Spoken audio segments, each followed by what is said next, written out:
تحت ضوء القمر المكتمل وبقايا شمس حمراء تذوب عند الأفق، اشتعلت قلادة لونر بنور بارد مخيف، وفي الجهة المقابلة بدأ سيف القائد يشع بذات التوهج الغريب، كأن القوتين تتجاوبان مع بعضهما عبر خيط خفي لا يرى.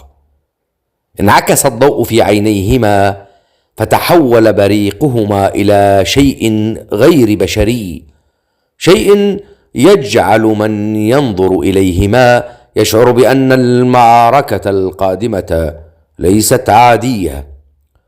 اجتاحت قشعريرة مفاجئة كل من كان قريبا من ساحة القتال، لكنها لم تكن قشعريرة برد، بل إحساس ثقيل، كأن الخطر نفسه قد أصبح الشعور. وكان أكثر من تأثر بذلك الشعور هو سيلفر وولف، ربما لأن دمه قمري، وربما لأنه الوحيد الذي أدرك عمق ما يحدث. قال وولف وهو ينظر حوله بقلق: ما الذي يجري؟ أشعر بقشعريرة وخوف. ردت هيلدا وعيناها مثبتتان على لونر: لا أعلم، لكنهما ليسا طبيعيين. أما غلوريا فبقيت صامتة تراقب بصمت ثقيل، كأنها تخشى أن تنطق بشيء يكسر هذا التوازن الغريب. لكن من تكلم كان لوفر. ابتسم ابتسامة خفيفة وقال بصوت هادئ يحمل تناقضا غريبا: نعم، هذا الشعور يذكرني بلقائي مع مينامينا. ثم تنهد وأضاف: حينها اقشعر جسدي وارتجف قلبي. رفع نظره نحو ساحة القتال وأكمل: ذلك كان حبا. ثم ضاقت عيناه قليلا وقال: لكن ما أشعر به الآن مختلف، هذا خوف وليس حبا. لم يتوقف تأثير تلك الهالة عند هذا الحد، بل امتد إلى مسافات بعيدة. في مدينة أرجنثار، حيث كانت مينامينا تجلس مع ليرا ولورك، في لحظة هدوء عابرة انكسر كل شيء فجأة. اجتاحتهم القشعريرة ذاتها، لكن تأثيرها عليهم كان أعنف. اشتعلت عينا مينامينا ولورك بضوء خافت، وبدأت قلادتهما تشعان كأنهما تستجيبان لنداء بعيد. نهضت مينامينا بسرعة وقالت بصوت متوتر: إنه لونر، هناك شيء يحدث. لم تنتظر، بل اندفعت نحو الخارج، فتبعها لورك وليرا. وما إن خرجوا حتى قال لورك وهو يحدق في الأفق: هذا صدام ملكي. ثم توقف فجأة واتسعت عيناه وأضاف بصدمة: لكن لا أحد هنا يمتلك ميدالية أسطورية غيرنا. شهق وقال: إذن؟ قالت مينامينا بسرعة: أحدهم من المخلوقات إذن. أغمضت عينيها للحظة وكأنها تحاول التقاط الإحساس، ثم أشارت باتجاه معين وقالت: أشعر به من هناك. فهمت دون أن تحتاج تفسيرا وبدأت تتحرك فورا، لكن يد لورك أمسكت بها بقوة: توقفي. نظر إليها بجدية وقال: الوضع في الخارج خطير، لا تتحركي. لكن النداء كان أقوى. وفي مكان آخر كان القمر يشهد أن معركة الأساطير قد بدأت.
في أرض المعركة وتحت الضوء المتداخل بين القمر والشمس الحمراء، ضحك القائد بصوت منخفض يحمل نشوة غريبة وقال وهو ينظر إلى لونر: أشعر بالسعادة بسبب الخوف منذ زمن لم أشعر به.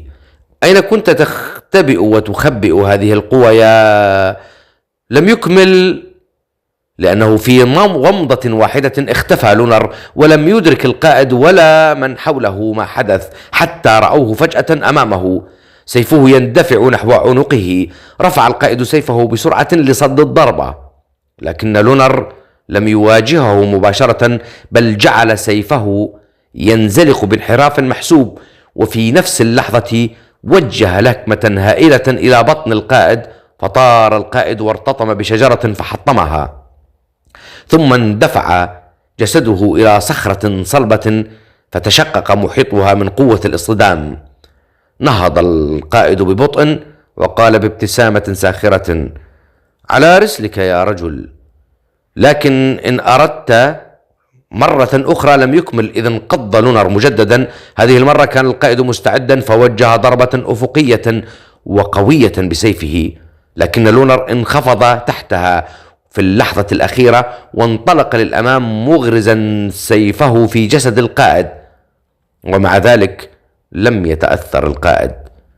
أمسك القائد يد لونر، ثبتها بقوة، ثم رفعه عاليا وضربه على الأرض بعنف قبل أن يلتقطه مجددا ويرفعه ويهوي به نحو الأرض بسرعة قاتلة. لكن في لحظة حاسمة لف لونر ساقيه حول رأس القائد، وبقوة غامضة اقتلعه من توازنه وقذفه بعيدا. لم يتأخر القائد وعاد بسرعة واشتبكا. تصادم جسدان وسيفان وسرعتان لا ترى بالعين المجردة، حتى بدت تحركاتهما كأنها ومضات ضوء متقطعة.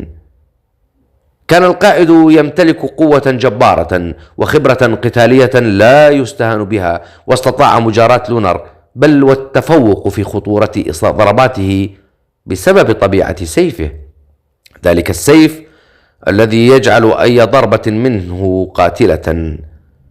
اندفع القائد بهجوم مزدوج، تفادى لونر الضربة الأولى بصعوبة، لكنه فوجئ في اللحظة التالية بيد القائد الحرة تمسك عنقه بإحكام.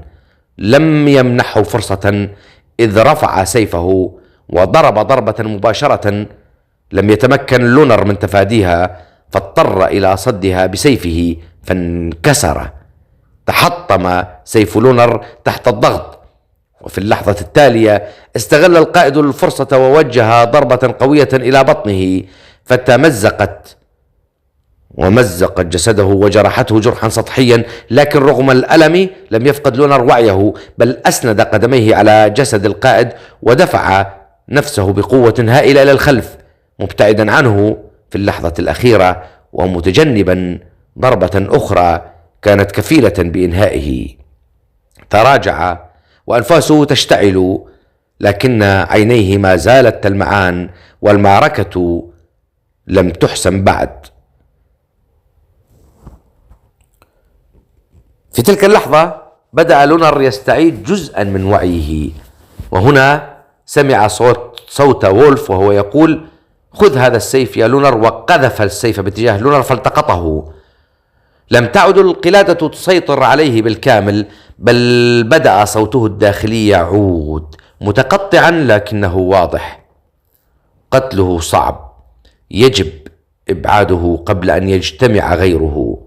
رفع نظره بسرعة ثم اندفع، زاد من سرعته بشكل ملحوظ، وبدأ يغير مسار القتال تدريجيا، لا بشكل مباشر بل بخطوات محسوبة. ضربة هنا، تراجع هناك، التفاف سريع، حتى أخذ يسحب القائد رويدا نحو قمة المنحدر.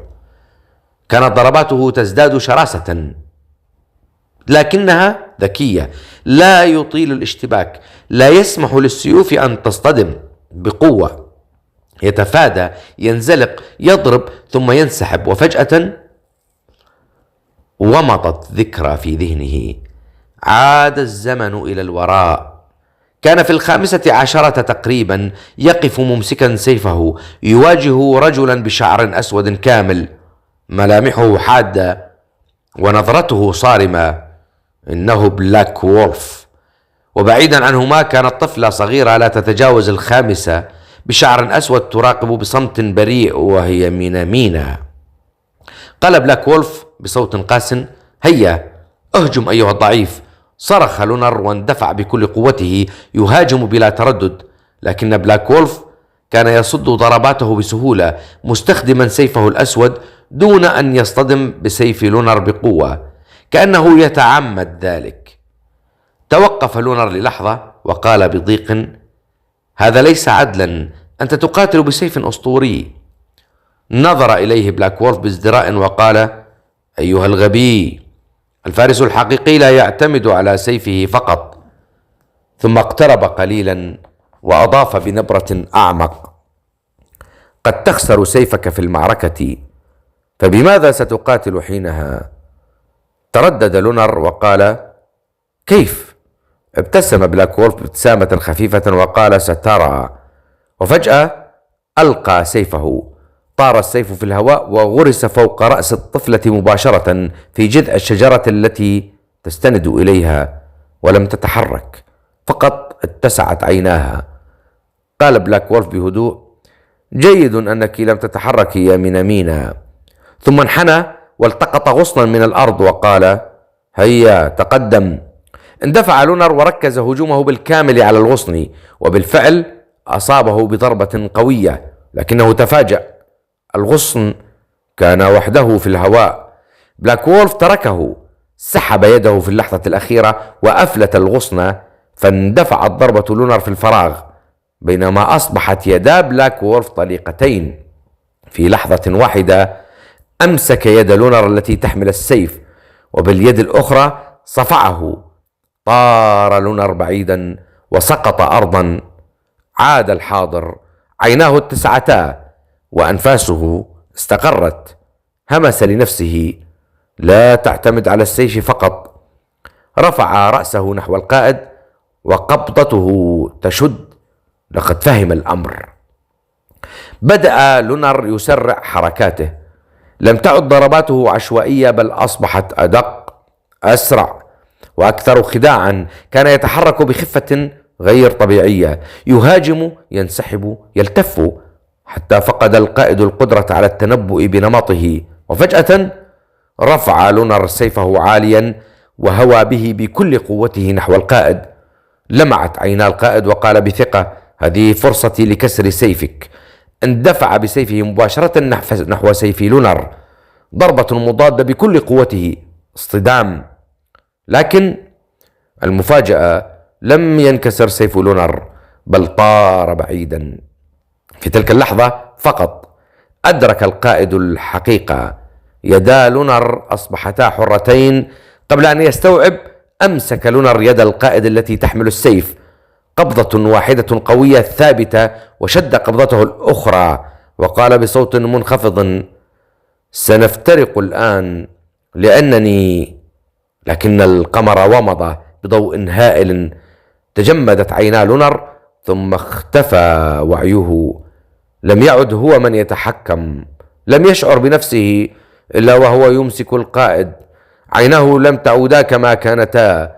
رآهما القائد فجحظت عيناه رعب لأول مرة يشعر به. وفي اللحظة التالية انطلقت قبضة لونر.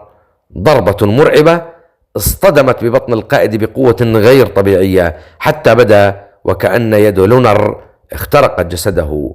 طار القائد بعيدا بلا سيطرة، وسقط من أعلى المنحدر، وبدأ يتدحرج مرة تلو الأخرى، يبتعد، يختفي في عمق الهاوية. لكن ارتداد الضربة لم يرحم لونر. سقط هو أيضا، تدحرج في الاتجاه المعاكس، جسده يضرب الصخور، حتى ارتطم أخيرا بصخرة كبيرة وسكن. فقد وعيه من شدة الإنهاك. ركض الجميع نحوه. انحنى سيلفر وولف وقال بحدة: أخفوا قلادته فورا عن ضوء القمر. توقفوا لحظة وقال وولف: لماذا؟ رد سيلفر وولف بسرعة كانت تسيطر عليه. نظرت إليه هيلدا بدهشة: وكيف عرفت؟ قال وهو يراقب القلادة بقلق: لورك لديه قلادة أسطورية مثله، وقد سمعت قصصا عنها من أبي، هذا ليس طبيعيا. لم يناقشوا، أخفوا القلادة فورا وبدأوا بحمل لونر. وفي تلك اللحظة التفتت هيلدا نحو لوفر وقالت: أنت تحمل لونر، يجب أن نعود بسرعة.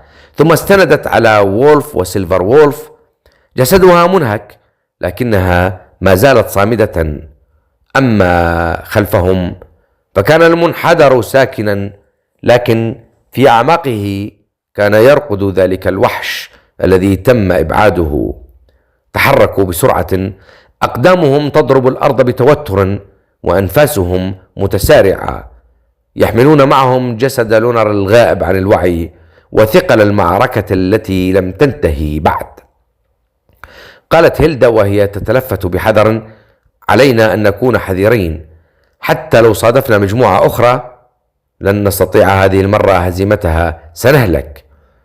ردت غلوريا بقلق: لكننا نسير ببطء، يجب أن نسرع.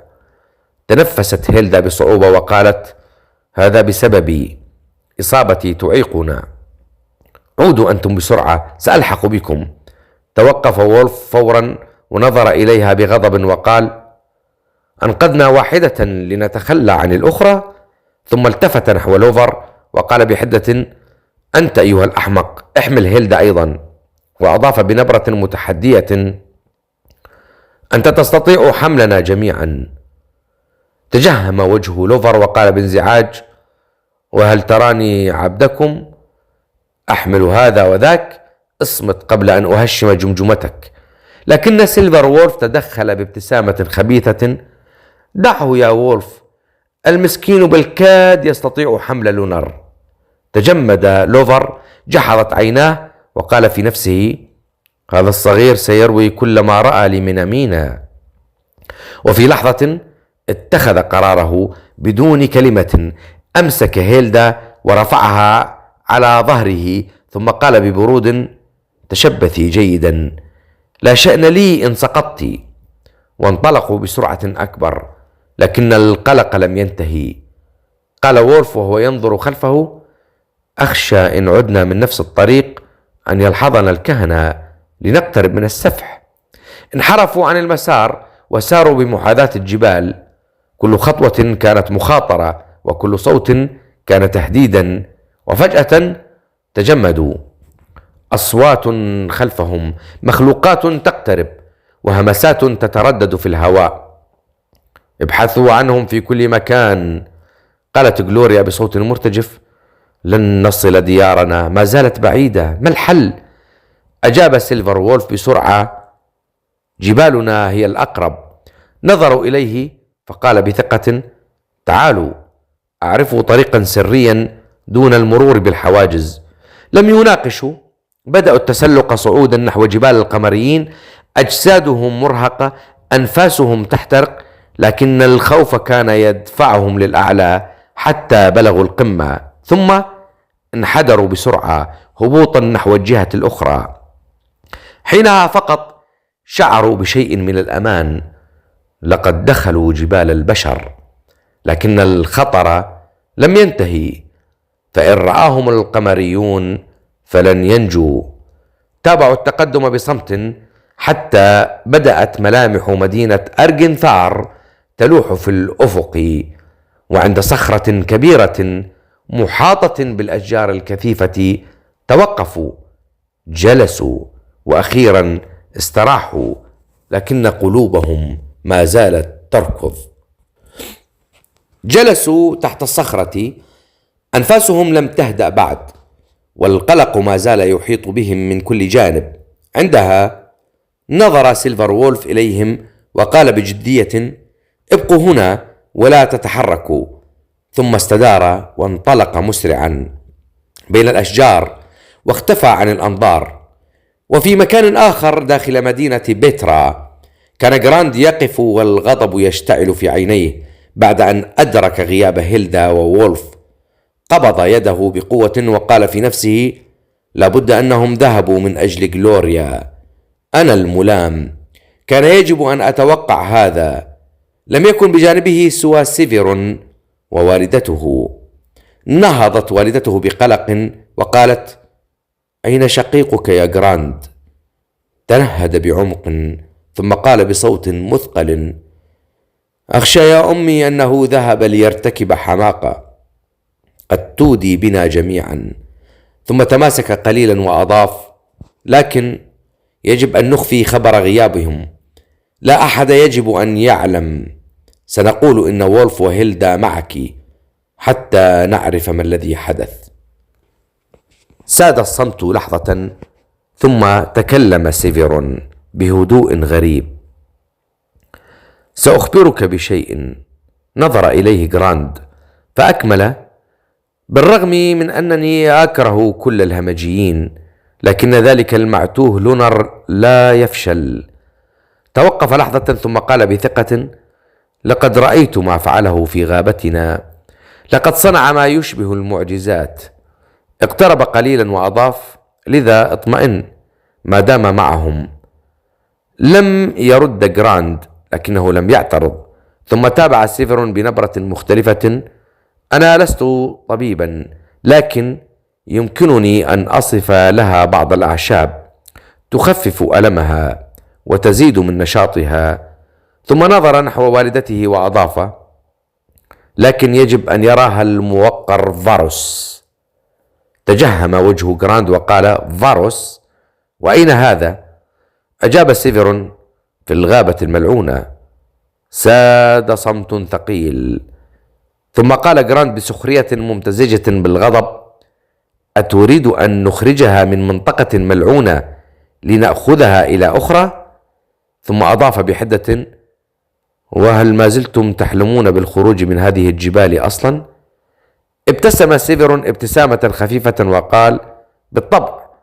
ثم أكمل بثقة: أنا لم آتي إلى هنا عبثا، هدفي فتح ممر للدخول والخروج. رفع نظره وقال: أريد أن أرى حدود الجبال مع مملكة روثيكا، عندها سأقرر.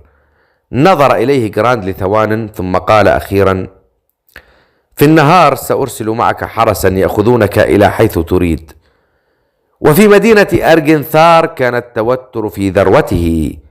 وقفت مينامينا أمام لورك تحاول التقدم نحو الخارج، لكنه اعترض طريقها ثابتا كجدار لا يمكن تجاوزه. قالت له بحدة وعيناها تشتعلان: لا تقف في طريقي قبل أن أفقد عقلي. لم يتحرك، بل نظر إليها بثبات وقال: هالة الصدام الملكي انتهت. صمتت لثانية ثم أكمل: وهذا يعني أن المعركة انتهت. ما حدث قد حدث، ولن تستطيعي تغيير شيء. في تلك اللحظة فتح الباب ودخل سيلفر وولف، أنفاسه متقطعة، ملابسه ممزقة، وعلى جسده آثار جراح واضحة. التفت إليه لورك باستغراب وقال: ما بك؟ وما هذه الحالة المزرية؟ تقدم سيلفر وولف خطوة وقال بسرعة: نحتاج مساعدتك يا لورك.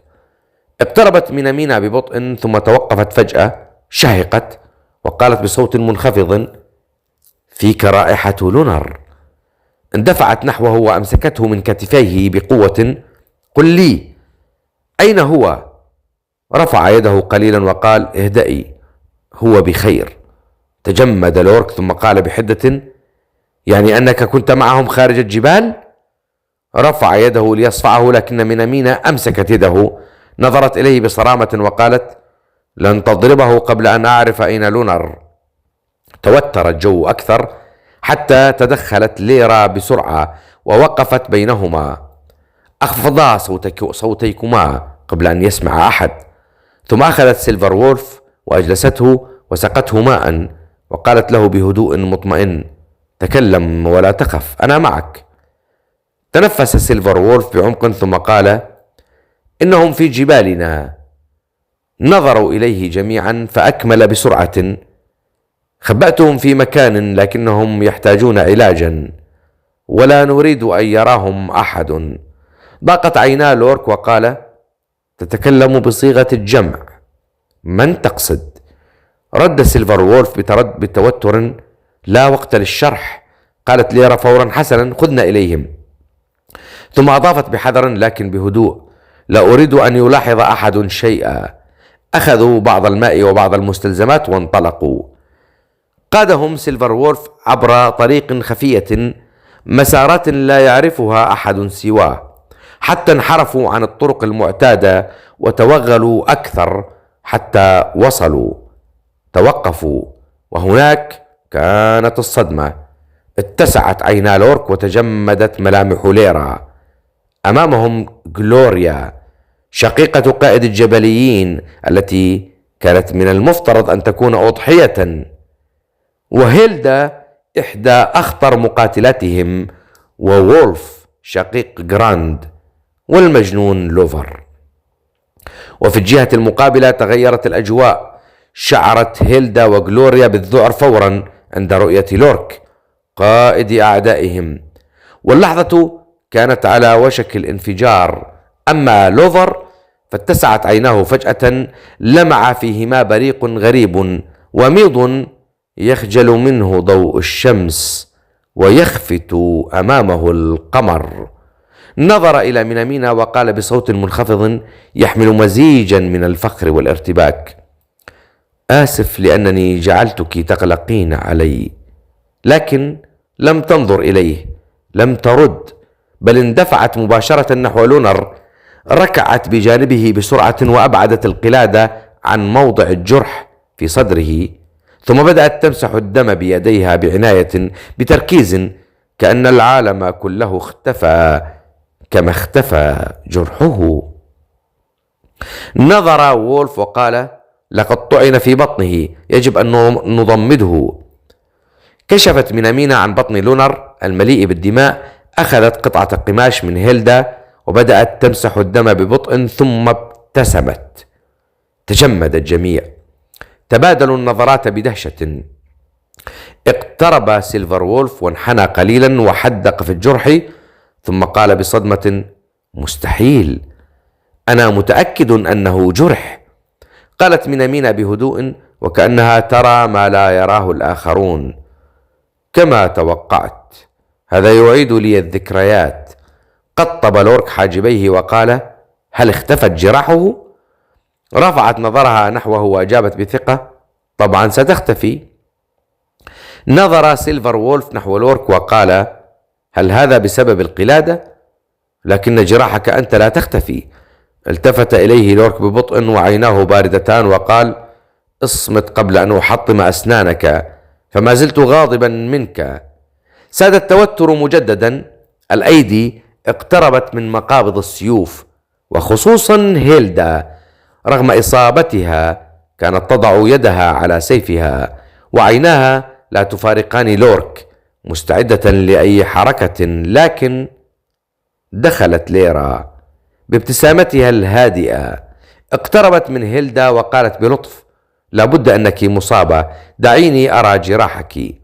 اتسعت عينا هيلدا بدهشة، لم تكن تتوقع هذا، لكن ليرا كما هي دائما ابتسمت وأذابت التوتر.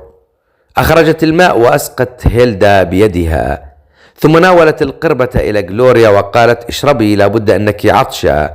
ثم التفتت نحو لوفر وقالت بابتسامة خفيفة: أما أنت فلا أظن أنك بحاجة للماء، يبدو أن النظر إلى مينامينا قد أروى عطشك. تجمد لوفر ولم يجد ما يقول، ثم أمسكت وولف من أذنه وقالت بنبرة مازحة: وأنت أيها الشقي، دع صديقك سيلفر يسقيك. تأوه وولف بصوت خافت لكنه لم يعترض. وفي لحظات تغير كل شيء، خف التوتر واختفى ذلك الاحتقان. حتى لورك الذي لا يخشى أحدا في الجبال وقف صامتا هادئا، لأن ليرا كانت هناك وكحال معظم الرجال كان هناك شخص واحد فقط يستطيع كبحه. فتح لونر عيناه أو عينيه ببطء، نظر إليهم جميعا ثم قال بنبرة متعبة لكنها حادة: هل اكتفيتم من الثرثرة؟ يجب أن نسرع. تبادلت جميع النظرات، ثم قال لورك وهو يعقد ذراعيه: وما الذي تريدون فعله الآن؟ أجاب لونر بهدوء: اطمئن، لن نجلب لك المتاعب. ثم أضاف وهو ينظر نحوهم ونهض قليلا: لم يرنا أحد ولم يرى وجوهنا أحد، كنا مقنعين. توقف لحظة ثم قال: وعموما قتلنا الجميع باستثناء ذلك الوغد.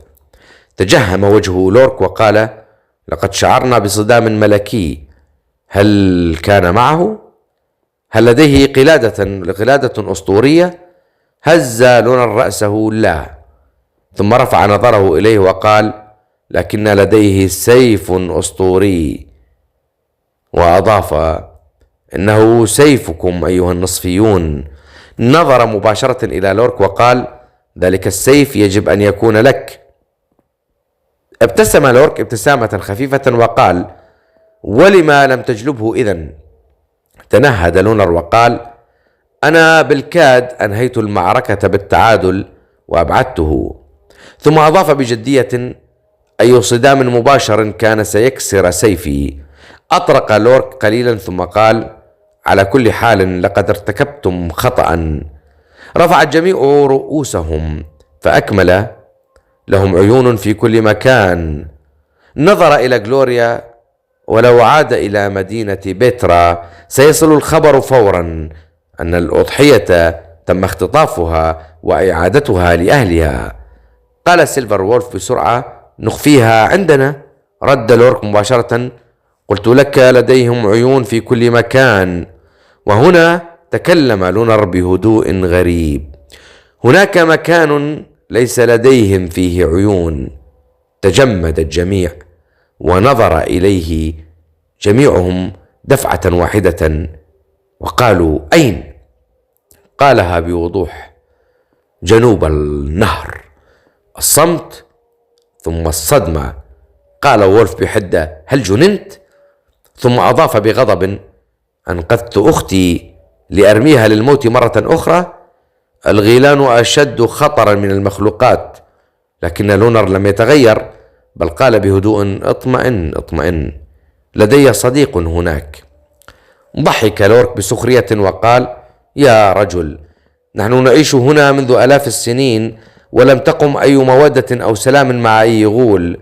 ثم نظر إليه بحدة: وأنت في ليلة واحدة تخبرنا أن لديك صديقا هناك؟ هنا؟ ابتسمت مينامينا ونظرت إلى لونر ثم قالت: هل تقصد ذلك الغول الذي يفوق الغيلان حجما بكثير؟ شهق لورك فجأة ثم قال بصدمة: لا تقل لي أنك تتحدث عن نورغالد. تصلبت الأجواء وأضافت بصوت منخفض: هل جننت؟ حتى الغيلان تخشاه، هذا ما تحدثت عنه الأساطير. لكن ابتسم لونر وقال بهدوء مستفز: إنه أكثر لطفا من زوجتك. رمقته ليرا بنظرات جانبية لكنها لم ترد. أكمل لونر: سنبقى هنا حتى حلول النهار المظلم، وحينها تؤمن لنا خروجا دون أن يرانا أحد. ثم نظر إلى الجميع: يذهب وولف وهيلدا ولوفر نحو مدينتهم، وأنا سآخذ غلوريا إلى جبال الغيلان. ساد الصمت مجددا، ثم قال لورك أخيرا: حسنا. ثم التفت نحو هيلدا وسيلفر وولف وقال: اذهبا وأحضرا الطعام. ثم أضاف بنبرة أخف: يبدو أن ضيوفنا جائعون. لكن في العمق كان الجميع يدرك أن الخطوة القادمة ليست مجرد مخاطرة، بل دخول مباشر إلى أرض الأساطير. مرت ساعات ثقيلة حتى جاء النهار، لكن بظلامه. تحت ذلك الضوء الكئيب تحركوا بصمت، وتسللوا خارج مدينة أرجنثار كأشباح لا ترى. انقسموا. اتجه لوفر وهيلدا وولف نحو مدينة بترا، بينما مضى لونر وغلوريا مقنعين نحو النهر. لم يتبادلا الكثير من الكلام، فقط قفزا في الماء والبرد يلسع أجسادهم، لكنهم سبحوا بصمت بعزم لا يتراجع حتى بلغوا الضفة الأخرى جنوب النهر، أرض الغيلان. أما في بترا وصل وولف ومن معه ودخلوا القصر بسرعة بعيدا عن الأعين. انفردوا بجراند، كان الغضب يتفجر منه، لكنهم قصوا عليه كل شيء بالتفصيل. أكدوا له: لم يرنا أحد ولم يكشف أمرنا. لم يهدأ تماما، لكنه صمت. وفي تلك اللحظة وصل وفد من الكهنة، وقفوا في ساحة المدينة واجتمع الناس حولهم. ثم بدأ أحدهم خطابا عالي الصوت: أيها الناس، احذروا غضب الآلهة، فعصيانها لا يغتفر. لكن لم يكمل. ظهر جراند، تقدم بخطوات ثقيلة وعيناه مشتعلة، وقال ببرود حاد: أذكر أننا قدمنا قربانا قبل أيام. ثم اقترب أكثر: فما الذي أتى بكم الآن؟ تبادل الكهنة النظرات، ثم قال أحدهم: لقد هربت شقيقتك. ساد الهمس بين الناس، فأكمل: هناك من هاجم الكهنة وقتلهم وأخذها. تصلب وجه جراند ثم انفجر: أتعني أن شقيقتي لم تنل مباركة الآلهة بعد؟ ثم تقدم خطوة وصوته يعلو: وقد تم خطفها. وأشار إليهم بغضب: أنتم المسؤولون. ثم صرخ: ولن نقدم لكم أضحية أخرى حتى يتبين لنا ما جرى مع شقيقتي. تجهم وجه أحد الكهنة وقال بحدة: ومن سيخطفها غيركم؟ ساد الصمت. ثم قال جراند بسخرية قاتلة: وهل نحن مسؤولون عن حمايتها وهي عندكم؟ ثم أشار بيده: أضعتموها وجئتم لتحملون المسؤولية. توقف لحظة ثم قال بنبرة أخطر: ربما خطفها القمريون لينتقموا منا لأنها شقيقتي. تغيرت ملامح الكهنة، لكن جراند لم يمنحهم فرصة. صرخ: غادروا مدينتي حالا. ثم اقترب أكثر وعيناه مليئتان بالغضب: قبل أن أفرغ غضبي عليكم. وأضاف ببطء: ولا تعودوا إلا ومعكم خبر عن شقيقتي. ساد التوتر، ثم تراجع الكهنة، لكن قبل أن يغادروا التفت أحدهم نحو الناس وقال بصوت عال: من يجلب لنا خبرا عنها فليأتي إلى المعبد ويخبر الكاهن بربوزا. ثم أعلن: وسيعفى هو وعائلته من قرعة الأضحيات. انتشرت الهمسات بين الناس، الخوف والطمع. ثم غادر الكهنة، لكنهم لم يرحلوا وحدهم، بل تركوا خلفهم شرارة قد تشعل المدينة من الداخل. أما في جبال الغيلان، وتحديدا في أراضي الغيلان الهجينة، كان القلق يخيم على الجميع. الطرائد نادرة والجوع بدأ يزحف ببطء. وقف مولدر يراقب الأفق، ملامحه متجهمة، حين اقتربت منه شقيقته كيرما. قالت بثبات: أنا ذاهبة للصيد. لم يلتفت إليها في البداية، ثم قال بصوت منخفض: لن تجدي شيئا. رفعت رأسها بعناد: سأبحث في أي مكان أجد فيه طرائد.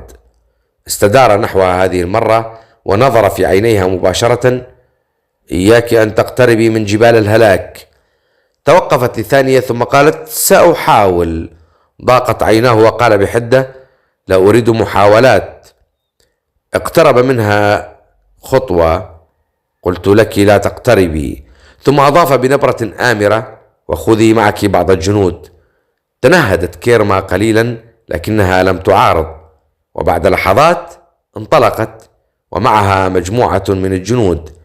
توغلوا في الأراضي الوعرة يتفحصون الآثار، يبحثون عن أي علامة حياة، لكن لا شيء، لا حركة، لا صوت، ولا حتى ظل طريدة، حتى وصلوا إلى منطقة الصيد.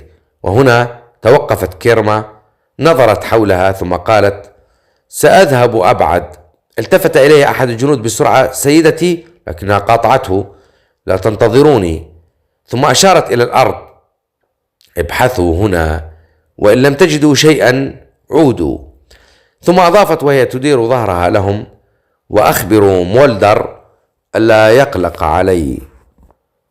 توقفت لحظة قصيرة ثم قالت بهدوء: سأعود.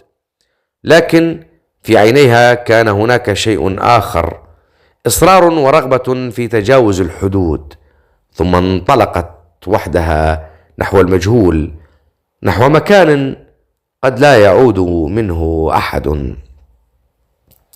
أما لونر وغلوريا فكانا يتقدمان بحذر، يتنقلان بين الغابات الكثيفة والجبال الوعرة التي لا ترحم. كل خطوة كانت تقودهما أعمق داخل أرض معادية. كانا يبحثان عن الطريق الذي يقود إلى القمة، إلى المكان الذي أشار إليه نورغالد حيث قال: أقيم هناك. لكن الطريق لم يكن سهلا، وفجأة توقف لونر. شعر بشيء، ومن بين الأشجار خرجوا 3 غيلان من غيلان الجبال، أجساد ضخمة ونظرات جائعة. تبادل النظرات، ثم قال أحدهم بسخرية: بشر في جبالنا. ضحك الآخر وقال: أليس هذا أحدهم؟ ثم أشار إلى نونر: هؤلاء الذين تحدث عنهم جنودنا أنهم قاتلوهم. اقترب خطوة وعيناه تلمعان: فلنقبض عليهم. وقال الثالث وهو يبتسم ابتسامة مفترسة: سيفرح القائد بروم. ثم أضاف: فهو غاضب مما جرى. وفي تلك اللحظة قال لونر بهدوء دون أن يلتفت: غلوريا، ابقي خلفي. تحرك خطوة للأمام بينما بدأت الغيلان تقترب، وقال أحدهم: تعال أيها البشري.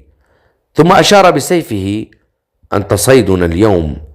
وأكمل بازدراء: ولا تحاول المقاومة أنت وهذه الفتاة. لحظة صمت، ثم صوت من الخلف بارد وحاد: إنهم لي. تجمدت الحركة، توقفت الغيلان، حتى لونر التفت ببطء وأكمل الصوت: لن أسمح لكم بأن تصطادوا قمريا وإن كان بشريا. توقف لحظة ثم قال ببرود قاتل: حتى وإن كان بشريا فهو يبقى قمري. التفت الجميع، وهناك وقفت امرأة هيبتها تسبقها، سيفها يعكس ضوء القمر، وعيناها تحملان قوة لا يستهان بها. إنها سيفا، زوجة زعيم الغيلان القمرية، وظهورها لم يكن صدفة بل بداية صراع جديد. وإلى هنا تنتهي أحداث هذا الفصل، لنعلم في الفصل القادم ما الذي سيجري من أحداث.